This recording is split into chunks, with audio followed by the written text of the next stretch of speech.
मित्रों नमस्कार, मेरे चैनल रुद्र न्यूज़ में आपका स्वागत है। तो आज का मुद्दा है कि क्या मोदी सरकार फाइनली यूसीसी लाएगी, यानी यूनिफॉर्म सिविल कोड। ऐसे जो हैं प्रयास तो दिख रहे थे पिछले दिनों में, और ये भी लग रहा था कि जो अगला सेशन आने वाला है इसमें ये कानून आ जाएगा। लेकिन अब लॉ कमीशन ने एक ऐसी घटना हो गई है या ऐसा स्टेप लिया है जिससे फिर ये क्वेश्चन मार्क लग गया है कि क्या मोदी सरकार यूसीसी लाएगी या नहीं। और मोदी सरकार पर यह सवाल क्यों उठता है?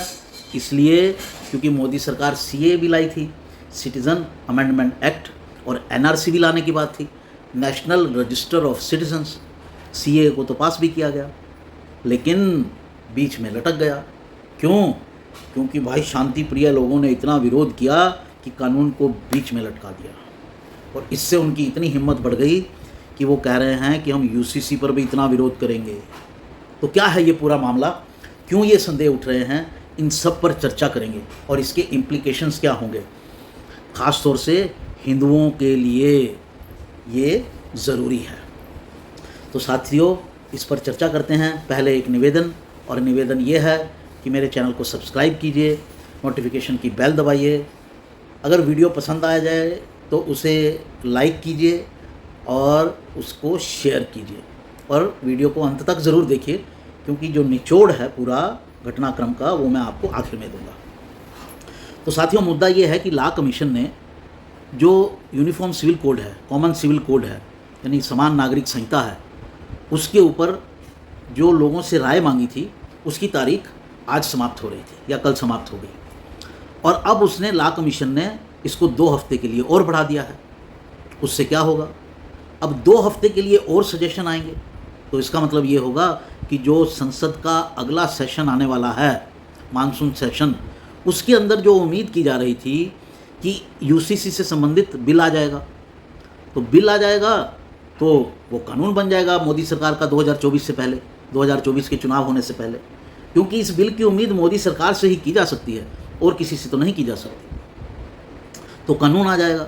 लेकिन अब जैसे ही लॉ कमीशन ने 2 हफ्ते का टाइम और दिया, तो इतना टाइम तो मानसून सेशन में बचा ही नहीं है, तो कानून, इसका मतलब मानसून सेशन में नहीं आ पाएगा।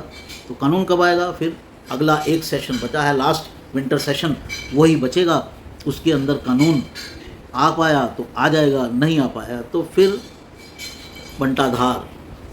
तो साथियों, इसलिए ये संशय उठ रहे हैं कि आखिर क्या ज़रूरत थी, क्यों 2 हफ्ते। अभी लाखों जो हैं वो सजेशन आ चुकी हैं।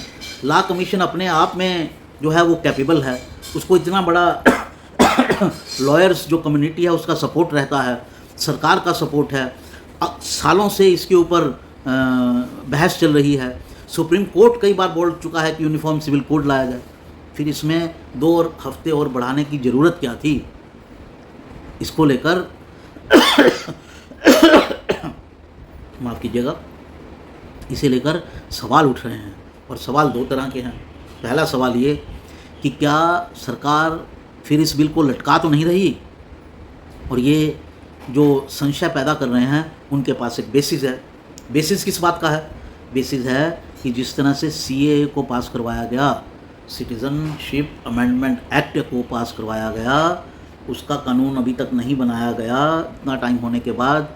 तो क्या मोदी सरकार जैसे सीए के विरोध से घबरा गई थी, वैसे यूसीसी पर हो रहे विरोध से भी घबरा गई है क्या, और अब कदम पीछे खींच रही है क्या? सवाल ये उठा है। और उसका कारण जो है वो सीएए और एनआरसी हैं, जिन पर सरकार पीछे हट गई।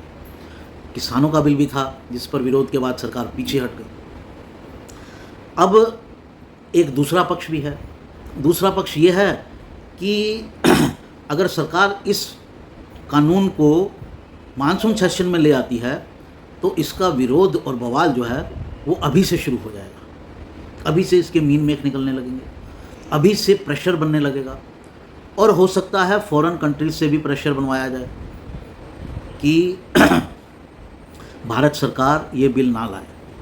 मेरा मानना है कि सीए को लेकर और एनआरसी को लेकर भारत सरकार पर ना केवल देश से बल्कि विदेशों से भी दबाव बना, जिसकी वजह से मोदी सरकार को पीछे हटना पड़ा। हालांकि मैं इसको ठीक नहीं मानता हूं कि विदेशों के प्रेशर को माना क्यों जाए, पर मेरा मानना है। तो हो सकता है सरकार को ये लगे कि इसका भी इंटरनेशनल एक दबाव बनेगा और इसको भी एंटी माइनॉरिटी के रूप में पेश किया जाएगा, तो इसको लेकर सरकार दबाव में आएगी। इसलिए अच्छा हो इस बिल को अभी विंटर सेशन में लाया जाए। विंटर सेशन कब होगा? विंटर सेशन होगा दिसंबर के अंत में।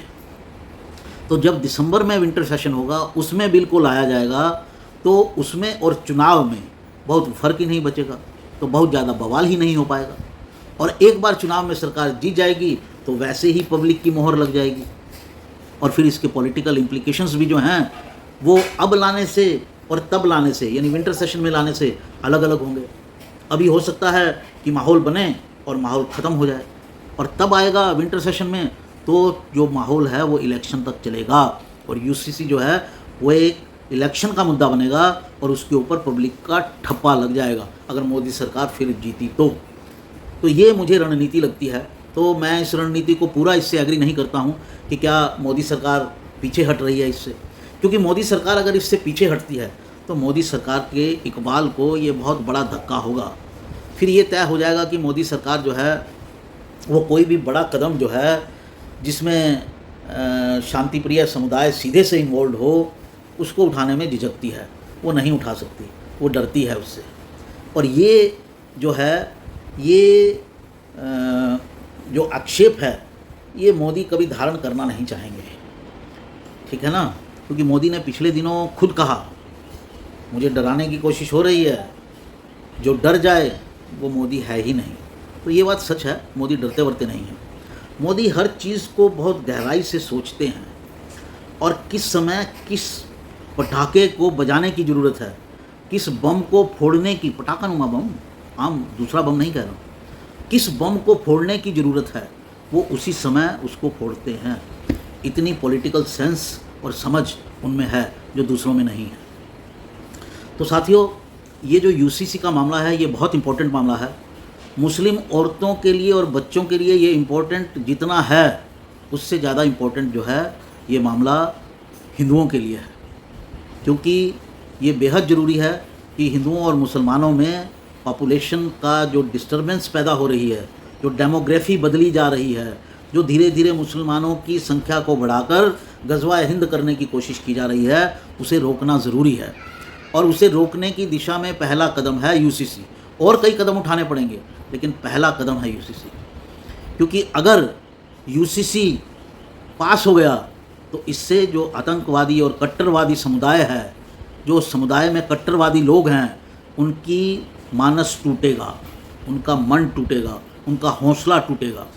और अगर वो यूसीसी को टलवाने में कामयाब हो गए तो उनका हौसला बढ़ेगा। अब ये हिंदू समुदाय को तय करना है कि उनका हौसला बढ़ाना है जो गज़वा हिंद चाहते हैं, या उनका हौसला घटाना है जो गज़वा हिंद चाहते हैं। और ये मोदी जी को भी तय करना है कि हिंदू समुदाय को बार बार धोखा नहीं देना है, चाहे जाने चाहे अनजाने। मैं एक बात मानता हूँ, हम जब भी इस देश को सनातन की ओर ले जाने की कोशिश करेंगे तो उसका विरोध होगा सभी के द्वारा। उस विरोध को झेलते हुए हमको ये प्रयास करने हैं और इसको हासिल करना है, इसको छोड़ना नहीं है। यही हमारे अस्तित्व, सनातन के अस्तित्व, हिंदू के अस्तित्व के लिए ये बेहद ज़रूरी है। नहीं तो समझिए कि इस दुनिया से, इस धरती से, जो दुनिया का सबसे पुराना धर्म है, जो दुनिया की सबसे पुरानी संस्कृति है, जो दुनिया की सबसे पुरानी सभ्यता है, वो समाप्त हो जाएगी धीरे धीरे धीरे। तो इसको रोकना है और इसको तोड़ना है। तो साथियों, अभी मैं इस बात से एग्री नहीं करता हूँ कि मोदी जी पीछे हट रहे हैं, सिर्फ वेट एंड वॉच की ज़रूरत है, तो ये देखा जाना चाहिए उसको। तो कुल जमा ये निचोड़ ये साथियों कि लॉ कमीशन ने कुछ समय बढ़ाया है और जो है अपने सुझाव मांगे हैं लोगों से यूनिफॉर्म सिविल कोड को लेके। उसके बाद लॉ कमीशन इसको कंपाइल करेगा और उसके बाद इसके ऊपर एक कानून बनेगा। उस कानून को जो है पार्लियामेंट में रखा जाएगा। पार्लियामेंट में रखे जाने के बाद, पास होने के बाद ये एक कानून बन जाएगा। पहले ये उम्मीद की जा रही थी कि इसको मानसून सेशन में रखा जाएगा, लेकिन लॉ कमीशन के इस कदम के बाद 2 हफ्ते और बढ़ाने के बाद कि आप और सजेशन दीजिए, ये अब उम्मीद की जाएगी कि इसको विंटर सेशन में रखा जाएगा, शीतकालीन सत्र में संसद के रखा जाएगा। अब कुछ लोग कह रहे हैं कि ये सरकार फिर कदम पीछे खींच रही है सीए की तरह, लेकिन मेरा मानना है कि अभी वेट एंड वॉच किया जाना चाहिए, क्योंकि इसके दोनों तरह के इम्प्लीकेशन हो सकते हैं। हो सकता है सरकार पीछे कदम खींच रही हो, ये एक पॉसिबिलिटी है, लेकिन दूसरी पॉसिबिलिटी ये भी है कि सरकार इसको एक कदम और आगे बढ़ा रही हो, ताकि जो विरोध हो, जितना विरोध हो, जो विरोध करने वाले हैं उनको तो विरोध करना ही है, तो पब्लिक देख ले, हिंदू जनता देख ले कि देश हित में उठाए जाने वाले किसी भी कदम का ये जो शांति प्रिय समुदाय है ये कैसे विरोध करने लगता है, और इसी के आधार पर वो अपना वोट दे, ताकि जनता की भी वोट लग जाए कि हमें ये कानून चाहिए जो कि हिंदुओं के लिए बेहद ज़रूरी है। वैसे इस मुद्दे पर आज कांग्रेस ने भी मीटिंग की है। कांग्रेस तो मुस्लिम पक्षीय पार्टी है, उसको तो वही सब स्टेप लेने हैं, वही भाषा बोलनी है जो मुस्लिम समुदाय चाहता है, तो उससे कोई उम्मीद ना रखिए। कांग्रेस को तो मान के चलिए, कांग्रेस जो है तो वो मुसलमानों और ईसाइयों के हितों की पार्टी है, और उसी हिसाब से ही उसकी रणनीति होगी।